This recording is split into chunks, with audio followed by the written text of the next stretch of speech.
Hello दोस्तों। आज अपने इस 30वें ऑनलाइन वीडियो के माध्यम से हम सभी लोग कल तक पढ़े गए डायरेक्ट और इनडायरेक्ट स्पीच के टॉपिक के इंटेरोगेटिव सेंटेंसेस को आगे बढ़ाएंगे।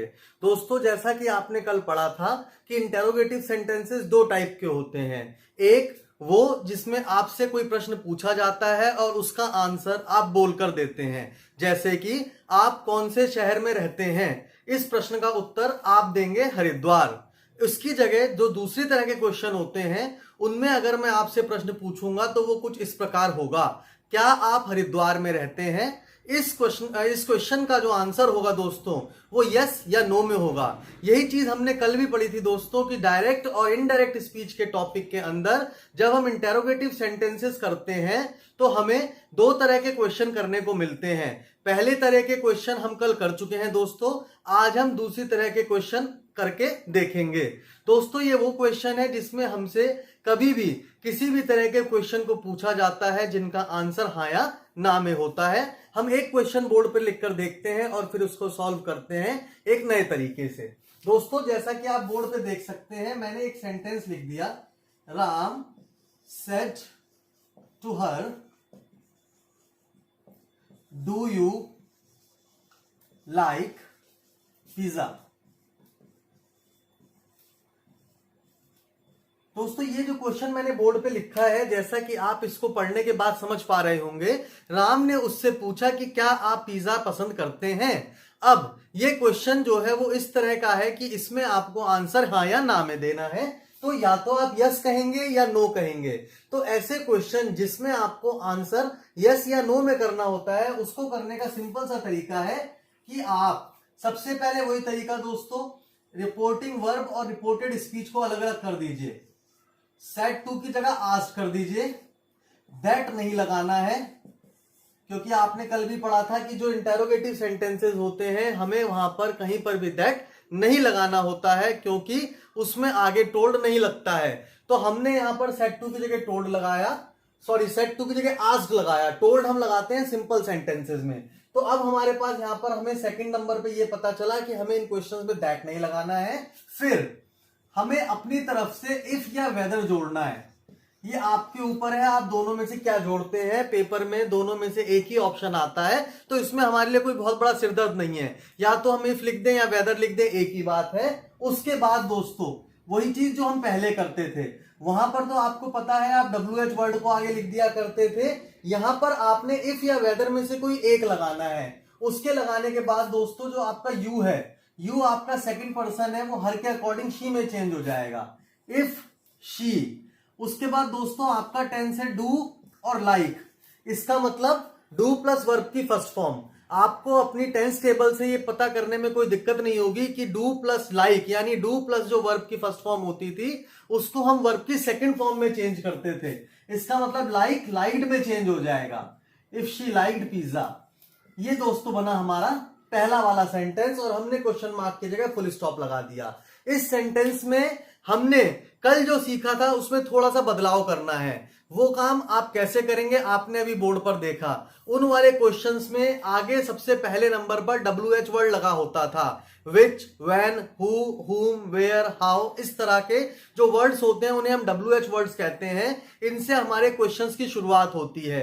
तो उन क्वेश्चंस में हमने देखा था कि कैसे हम सेड टू की जगह आस्क लगाते थे, उसके बाद दैट वहां पर नहीं लगाते थे, और उसके बाद जो WH वर्ड सबसे पहले लिखा होता था उसको सबसे पहले लिख देते थे।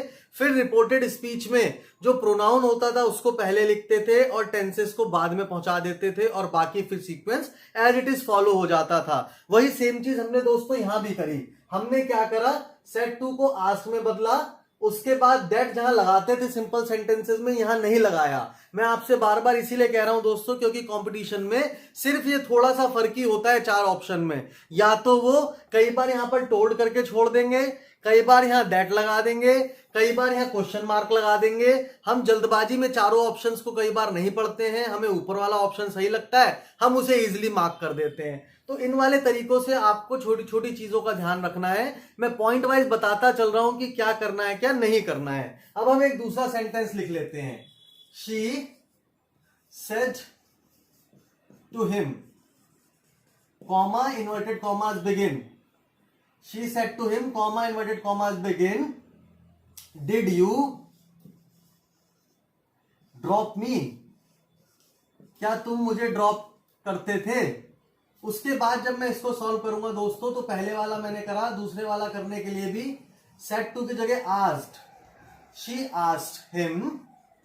फिर से मैं कह रहा हूं दोस्तों, हमें यहां दैट नहीं लगाना है।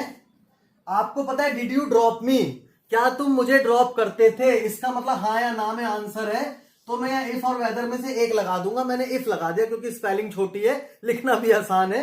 तो मैं कोशिश करता हूं, मैं सबको यही कहता हूं कि अगर पेपर में आपको कोई ऑप्शन मिल रहा है वहां आप वेदर देख लीजिए, पर अगर आप खुद करने चल रहे हैं तो आप इफ लगाइए, कोई आपका क्वेश्चन गलत करने वाला नहीं है। तो मैंने यहां क्या करा दोस्तों, यस नो वाले में मैंने इफ से शुरुआत कर दी। उसके बाद जो मेरा पहला प्रोनाउन है, सेकंड पर्सन यू है, मैंने हिम के अकॉर्डिंग इसको ही बना दिया। और डिड प्लस वर्ब की फर्स्ट फॉर्म मेरा यहां पर टेंस है, इसको आपको पता है हैड प्लस वर्ब की थर्ड फॉर्म में चेंज करना पड़ता है। तो मैंने कर दिया इफ ही हैड ड्रॉप्ड, यहां पर हैड प्लस वर्ब की थर्ड फॉर्म आ गई डिड प्लस वर्ब की फर्स्ट फॉर्म की जगह। और मी आपको पता है ये आपका फर्स्ट पर्सन है, ये चेंज होना चाहिए सब्जेक्ट की जगह। सब्जेक्ट कौन है यहां पर, शी।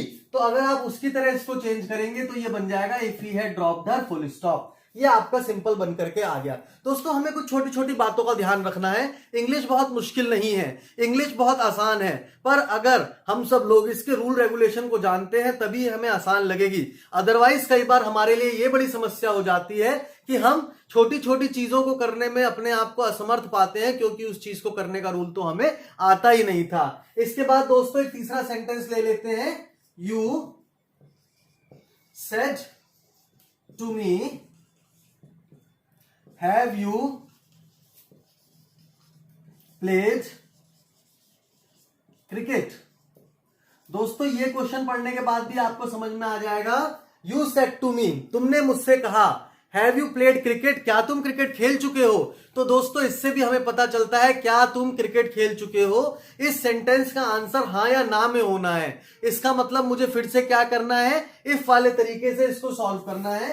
मैं कैसे करूंगा दोस्तों, you asked me, said to की जगह मैंने ask कर दिया। दोस्तों मुझे पता है कि मुझे इंटरोगेटिव्स में that नहीं लगाना है, मैंने यहां पर if लिख दिया। ये आपको पता है yes no क्वेश्चंस में if सबसे पहले लिखा जाता है। you asked me if, दोस्तों you सेकंड पर्सन है, सेकंड पर्सन me के अकॉर्डिंग चेंज हो जाएगा, me ऑब्जेक्ट होता है तो ये I में बदल जाएगा। दोस्तों हैव और वर्ब की थर्ड फॉर्म, ये आपको पता है कि हैड प्लस वर्ब की थर्ड फॉर्म में चेंज हो जाते हैं। तो मैंने यहां पर if I had played cricket लिख दिया। दोस्तों जब मैं इस तरह से किसी क्वेश्चन के आंसर को करता हूं तो इस चीज में मुझे यह भी ध्यान रखना चाहिए कि मुझे सेड टू का आस्क्ड यहां पे दैट नहीं लगाना है और पीछे फुल स्टॉप लगाना है। अगर किसी ने पीछे क्वेश्चन मार्क लगा दिया तो ये सेंटेंस गलत हो गया। अगर किसी ने आस्क्ड की जगह कुछ और टोल्ड लिख दिया, कुछ लिख दिया, तो फिर सेंटेंस गड़बड़ा गया। तो ये छोटी छोटी चीजें अगर हम ध्यान रखते हैं दोस्तों तो 100% सही है, अदरवाइज कई बार छोटी चीजें भी हमारे लिए गलत हो जाती हैं। तो आज इन 3 सेंटेंसेस की हेल्प से हमने देखा कैसे यस नो आंसर वाले क्वेश्चंस को डायरेक्ट और इनडायरेक्ट के टॉपिक में हम लोग इजीली चेंज कर सकते हैं अगर हमें रूल्स का पता हो। लास्ट में एक चौथे नंबर पे सेंटेंस हम लिख लेते हैं कल वाले टॉपिक से। वो क्या है दोस्तों, I said to him, comma inverted comma begin, when did you drive your car. दोस्तों इसमें देखिएगा क्वेश्चन बदल गया, इसमें WH वर्ड पहले आ गया। इस क्वेश्चन का मतलब हो गया तुमने अपनी कार कब ड्राइव करी थी। इसका मतलब इसका आंसर मुझे हाँ या ना में नहीं देना है, मुझे समय बताना है। मैंने 2 दिन पहले करी थी, मैंने 3 दिन पहले करी थी, मैंने 1 घंटे पहले करी थी, मैंने आधे घंटे पहले करी थी, तो मुझे उसका समय बताना है दोस्तों। अब जैसा कि मुझे पता चल गया है WH क्वेश्चन वाला वर्ड है, तो मैंने क्या करना है दोस्तों, आई आस्क्ड हिम, यहां पे भी वही करा, सेड टू की जगह आस्क्ड। मुझे दैट नहीं लगाना है क्योंकि ये इंटेरोगेटिव है। जो WH वर्ड है वो एज इट इज पहले उतारना है, उसके बाद जो प्रोनाउन है उसको हिम के अकॉर्डिंग ही में बदल देना है। डिड प्लस वर्ब की फर्स्ट फॉर्म, इसको हैड प्लस वर्ब की थर्ड फॉर्म में चेंज कर देना है।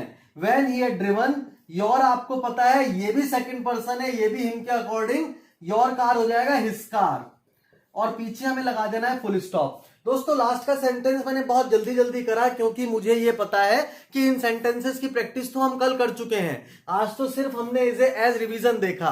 तो अब हमें कोशिश यही करनी है दोस्तों कि हमारे डायरेक्ट और इनडायरेक्ट स्पीच के टॉपिक में हमने पहले सिंपल सेंटेंसेस करे, अब इंटेरोगेटिव सेंटेंसेस करे। इंटेरोगेटिव सेंटेंसेस में ये दो ही तरह के सेंटेंसेस होते हैं जिनको हमने आज कवर कर दिया। पहले वो क्वेश्चन होते हैं जिनके पहले WH वर्ड लगा होता है, दूसरे वो क्वेश्चन होते हैं जिनका आंसर यस और नो में होता है। तो इन दोनों ही केसेस को हमने यहां करके देखा। मेरी आप सभी से रिक्वेस्ट है कि आप इन वीडियोस को बार बार देख करके इनको करने के जो तरीके हैं उनको याद कर लें, कहीं कॉपी में लिख के देख लें। मैं आपसे बार बार कह चुका हूं दोस्तों, अगर वर्बली करेंगे, ये अक्सर मेरे साथ भी होता है, कई बार क्या होता है हम आलस में सोचते हैं ये तो ऐसे ही हो जाएगा। मैंने लोगों को हवा में कैलकुलेशन करते देखा है दोस्तों, वो कैलकुलेशन हवा में होती है, हवा में ही खत्म हो जाती है। हमारी कोशिश होनी चाहिए कि हम सारी चीजें एक फेयर नोटबुक में करें, इन चीजों की प्रैक्टिस डेली डेली करते रहें। और अगर आप में से किसी को अभी तक अपने ऊपर इतना कॉन्फिडेंस हो चुका है कि वो डायरेक्ट इनडायरेक्ट के अभी तक पढ़ाए गए सारे टॉपिक, उसके अलावा एक्टिव एंड पैसिव वॉइस, उसके अलावा टेंसेज, इनको अच्छे से पढ़ चुका है, तो वो किसी छोटे बच्चे की किताब से शुरुआत कर सकता है। वो किसी छोटे बच्चे की बुक लेकर के हिंदी की उसको इंग्लिश में ट्रांसलेट करना शुरू कर सकता है। दोस्तों पहले आपको पता है बच्चों को छोटी छोटी कहानियां पढ़ाई जाती थी, चंपक, नंदन, इस तरह के आर्टिकल आते थे। आप न्यूज़पेपर में देख सकते हैं छोटी छोटी कहानियां आती हैं पीछे, तो आप लोग उनको उठाएं, उनको ट्रांसलेट करना शुरू करें, जहां दिक्कत आती है उसको पूछें। आप लोगों में से जो लोग ARO मेंस की तैयारी कर रहे हैं उनके भी पेपर में ट्रांसलेशन का एक टॉपिक है, उनके लिए सबसे अच्छा है कि वो छोटे बच्चों की बुक्स मार्केट से ले लें। 10, 20, 50 रुपए की ये बुक्स आ जाती हैं। NCERT बुक्स का ही दोस्तों हमेशा यूज करें, क्योंकि ये बुक्स पूरी तरह से रिसर्च होती हैं, टेक्नोलॉजी बेस्ड होती हैं। तो हमें इन ज्यादा चक्रों में नहीं पड़ना कि हम इधर से उसको लाएं, इसको खरीदें, नेट पे इसको ढूंढें। आप सिर्फ छोटी छोटी बुक्स उठाइए, उनके छोटे छोटे जो कहानियां हैं उनको ट्रांसलेट करना शुरू करिए। जो प्रॉब्लम आती है व्हाट्सएप के माध्यम से, कमेंट बॉक्स के माध्यम से, ईमेल के माध्यम से तुरंत पूछ सकते हैं। आज का टॉपिक हम यही खत्म कर रहे हैं दोस्तों। मेरी आप सभी से गुजारिश है कि रिवीजन डेली बेसिस पे करते रहिएगा, जहां पर भी दिक्कत आए वो पूछते रहिएगा। बहुत जल्दी ही हम रूटीन के इन टॉपिक से निकल जाएंगे दोस्तों। उसके बाद हमारे पास इंग्लिश में पढ़ने के लिए बहुत कुछ बचा है, और अगर हम सब लोगों ने इस बार जी जान से मेहनत कर दी तो फिर इंग्लिश हमारे हाथों से बहुत दूर नहीं रहने वाली है। इसी के साथ दोस्तों हम आज का वीडियो खत्म करते हैं। आप सभी लोग इसी तरह से वीडियोस को देखते रहिए और अपनी पढ़ाई को निरंतर जारी रखिए। धन्यवाद, गुड नाइट, थैंक यू।